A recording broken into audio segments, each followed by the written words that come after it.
Hello, everyone, and welcome to the Irreverent Therapists. I'm Pam Houghteling, and with me is my partner in crime, Marilyn Bradford. And today we are talking about it's okay to help your children. To hate your kids. Yep, it's okay to hate your kids. So, have you ever had feelings of hating your children and then judged yourself as being a terrible parent? What if you're not a terrible parent? Let's be real. Children can take over your life or have no concern for you, your day, or you're being sick or just worn out.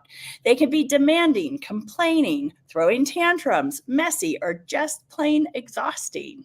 Relax. Though some won't admit it, everyone hates their children at some point. So, what do you do with that?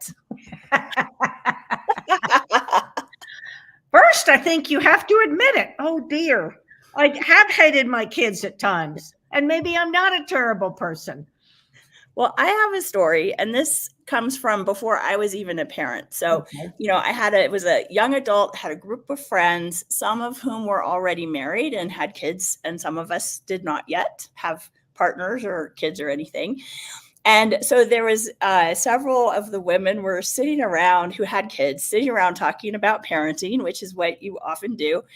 And I can't remember this way. She had like a toddler and a little baby, and she was talking about, rocking the baby. And the window was open and just having this image of tossing the baby out the window. And so they all started talking about those moments where you feel like you've just had it and you can't take anymore. And you have ideas of tossing your baby out the window. And so by the time I got around to having kids, like I'd already been introduced to the idea that this is not all hunky-dory, easy, like that there are times where you're going to feel like you hate your kids or you just want to get rid of them or toss them out the window. And that's something that everybody experiences and it's okay. So, yes. And I was reading an article this morning somewhere on my phone about, the number of people who were asked if you had it to do over again, would you have kids? Yeah. And one of the common answers was, I love my kids. I would do anything for them. But no, if I had it to do over, I wouldn't have kids. I had no idea what a demand it was, how much time and energy and sucks the very life out of you. Yeah. So, and that's okay to love your kids and hate them too. And sometimes even wish you didn't have them. I remember as a mother of young children, just it's like the way I defined parenthood was where you think you can't possibly do anything else. And then you have to, so you do. Wow. Like whether it's being up at night when you're so tired and you just feel like you can't function, and yet they're still having a blast out diaper, 103-degree temperature, and you have to constantly keep going, even if you feel like you can't. And so in some ways, it's like this amazing workout for living where nothing phases you because it's like, right. Here we go. I had someone in my life who the other day fell off a retaining wall and you just take care of it because that's what you do. Because that's and it's fine to sometimes resent that or just feel like this isn't really what I want to be doing with my life. Right. Because you're really not at choice. And I think that's one of the biggest things for people is that there are times with children, you're just not a choice. You have to just what Pam said. You just have to suck it up and do it. And there really aren't any other options. And I'm going to actually put a counter thing on there because you're not at choice. And there's things that are going on that you have no choice about, right? Yes. The kid's sick. The fact is you have 3 kids and they're not getting along and they're fighting or, or even adult kids who are moving back in with you. Whatever it is, right? So life happens. How you are with that, you always have choice about. Yes. And, and I think that's where that willingness to acknowledge what is, and that today I'm hating my kids and not resist it and not be like, oh, I shouldn't be feeling this way. I'm a terrible parent. And just be like, yeah, today I'm done with them. I'm ready to go do something else. Because if you're present with that, then you do have choice about what you do with that. Because there's often things you can do. What kinds of things, Pam? Expand on that, because I think a lot of people would love to know that. Yeah. Well, okay. So let's take the example of you have a colicky baby who's up crying all night, and you're there and you're like, I am so done. The fact is, you can put that baby down in a safe place, walk away, make yourself a cup of tea. Your head's going to be saying, I'm terrible because I'm leaving them alone and I should have them with me, like whatever that is. But you can take a step back and say, okay, as long as I know the baby's actually safe, I'm not leaving them where they're going to roll off something, or in a dangerous situation. But if I take a few minutes to go to the bathroom, which is something you often with little kids feel like you never get a chance to do, but sometimes taking those few moments for yourself helps you actually recharge and be able to go back and pick the baby up again. Whereas if you're like, I have no choice, I have to hold this baby no matter what. Because the fact is, the baby's not going to die if you put it down for a few minutes. Even if you're all about, attachment parenting and never putting them down, that's a point of view about what makes good parenting. Yes. Whereas if you're in the moment, you're willing to look at, who am I right this moment? What's going on right this moment? What am I capable of? And what choices, it might be that you call up a friend who lives next door and say, I'm about to murder my baby. Can you please come over? And, and they come over and they give you some help. So it's to me, it's that taking, and I didn't have these tools when I had little kids. They were more like, 8 and 5 when I got introduced to the access consciousness tools that have been what really helps me with any situation. But anything you do to give it a little breathing room and a little space, then you can start seeing what else is there than the tunnel vision I have, because all I can see is this screaming baby. Yeah. Well, I want to tell a little story. Now, I don't have children, but about 5 years ago, I got 2 Bengal cats, juveniles. I don't know if you don't know anything about Bengals. They're not like regular cats. They're nuts. They run all over the place. They climb on everything. They open drawers. They're very close to wild animals. They're very close to wild animals. And one of them, down in the kitchen, he wanted me upstairs, even if when we got upstairs, he just wanted me upstairs. There wasn't anything else he wanted. But he would stand at the end of the dining room and and he could do this for hours. And I dealt with it in a lot of ways using these tools. Sometimes I'd go with him. But finally I said to Pam, I don't know what to do. I just must be a bad kitty mom. He's driving me bonkers. And she said, well, you can always put them in the cat room, because there was a cat room it had water and a cat tree and a litter box. I can? She's like, So I put them in the cat room. I put him in the cat room. He was astounded. He was like, what? And the other one sat outside the door looking in. And they only stayed there about 20 minutes. But I really did learn that I didn't have to be the victim of whatever they wanted at the time. Mm-hmm. And it sounds crazy, I know, because you can't really compare cats to kids, but you can. You can. I mean, that's the thing, because Marilyn had been facilitating me for years, right, when stuff would come up with my kids. And then when you started having your cats, it was like similar dynamics. Yeah, it was. Right? Really? Because, the fact is, this applies to any area. I mean, we're talking about kids and parenting. And if you're not a parent, you might be like, why am I listening to this? But it applies to everything where you let yourself be at the effect of and feel like you have no choice because of the situation you're in. Mm-hmm. And actually you can take a step back and ask, what else is possible here? What's possible that I haven't even thought of? Yes. And you can start coming out of being at the effect of and be making choices that are creating what you'd actually like to create. Yeah, because I realized I was turning them in to spoiled brats. They could have anything they wanted at any time.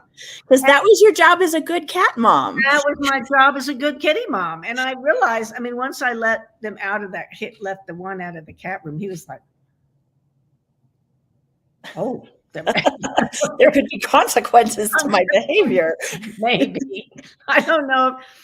I don't know what goes on in a kitty mind, but that really helped a lot.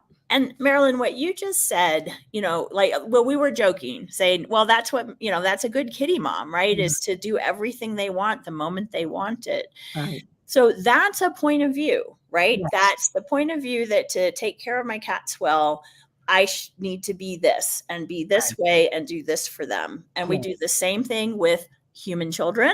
Yes. We do the same thing with sometimes our jobs, like any, our spouses or partners or parents, like any time that you're, to be doing this well and right and to be good, I need to be like this. Right. It's the same pattern. It's the same way of defining what you need to be by some external criteria. And it doesn't help anybody because you're not in the computation of what's going on. And I was working with, I have a family membership thing, and I was working with a woman who was talking about how her children didn't respect her. And I said, well, did you ever put yourself in the computation, in the situation? Were you ever relevant? She's like, oh no, I just let them do whatever they wanted to do and walk all over me. And I'm like, well, how would they respect you? Mm-hmm. So it is actually helpful to everyone if you consider yourself. Mm-hmm. Well, I can say I know for sure that my kids, they're now 21 and 23. I have made choices they did not like. Right? I am absolutely sure of that. But I do think they both have a sense of having choice. Yes. Right? That they can make choices because they saw me doing it. Yes. So sometimes what you think of as not being a good kitty mom or not being a good mom is actually when you include you and you take care of yourself in that role, as you're carrying out that role, you're teaching your kids that they can take care of themselves. Yes, absolutely. Absolutely. And that's even true with kitties. I play this game and it's crazy. I've spent hundreds of thousands of dollars on toys. This is their favorite toy. $5 a package. But they roll all over the place. And that's just like kids because it's often the wrapping paper that's way more interesting than anything else that's wrapped in it. So. But he'll go chase this for hours. Yeah. Until I'm like, okay, I've had enough. I'm going to sit down and read the paper. Mm-hmm. But then he'll play by himself some. Mm-hmm. He's learned I'm not there all the time. And he'll go find them and make them roll around and bat around. And so just what you're talking about, whomever you're dealing with, they need to know that they can take care of themselves. They can entertain themselves. That's something that I really learned in my family. Mm-hmm. I, like everyone else, had a fairly dysfunctional family. Really. But one thing they did do was find something to occupy yourself. Go outside. Find your coloring books or your reading books, or you need to occupy yourself. Yeah. And that was a great lesson for the rest of my life. Yeah. I see people who are like, oh, I don't know how relevant this is, but it's very close. I mean, it was yesterday evening. I decided to take myself out for a nice steak dinner, which I hadn't done. And I parked. There was 2 parking spots along this road. I pulled into the front one and somebody pulled in behind me and I got out. It was a fellow. I said, nice parking job. He's like, I'm from New York, and it was. And then he didn't know how to use the meters. So I said, stand aside. I'll put the quarters in your meter for you. And so we're walking to the same restaurant. He's got a group of people he's actually taking to dinner as a kindness for his mother who passed away. And he said, well, who are you going to dinner with? I said, myself. And he was so confused. He said, well, what do you do? Do you sit at the counter? I'm like, oh no, I want a tablecloth on the table and all of that. He's like, really? And I'm like, uh-huh. And then a few steps later, he said, well, I'm sorry you don't have anyone to have dinner with. I said, I'm not. I really enjoy my own company. And he stopped in his tracks. He looked at me and he said, I bet you do. But it was just when people grow up thinking they have to have other people. Yeah. Yeah. That's really detrimental. Well, it's that thing of you can be alone and not be lonely. Exactly. I had a great time. Yeah. Yeah. You know. Well, some of the terms that Marilyn and I use are projections and expectations, right? So that man had projections and expectations about what it would be to eat alone. Yeah. And probably what it is. Why would you go out if you don't have people to go out with or whatever it is? And, we all have these about every different area of our life, whether it's the cats or the kids, or eating out or the kind of job you should have or anything. So, you can actually ask to be aware of the projections and expectations that you have and to kind of destroy and uncreate them and see if I didn't have this expectation, what would I be aware of? Exactly. And teach your kids or kitties, like the kitty who was meowing constantly. His expectation was if I meow enough, she'll come upstairs. Oops. It didn't happen. Didn't happen. Right. So, Marilyn, anything you'd like to say to kind of sum up this conversation? Be kind to you and take time for you and make sure you're in whatever's going on. Yeah. Even if it's an emergency, you have to deal with it. But as Pam said, you have choice on how you deal with it and what your reaction is, basically. You can go ahead, please. And I was going to say, and don't judge yourself for whatever is coming up, because just because you have the feeling of, I hate my kids and I want to toss them out the window, it's only if you act on that, it's not really going to work out well for you. Exactly. Exactly. Awesome. Awesome. Cue the music. See you guys next time.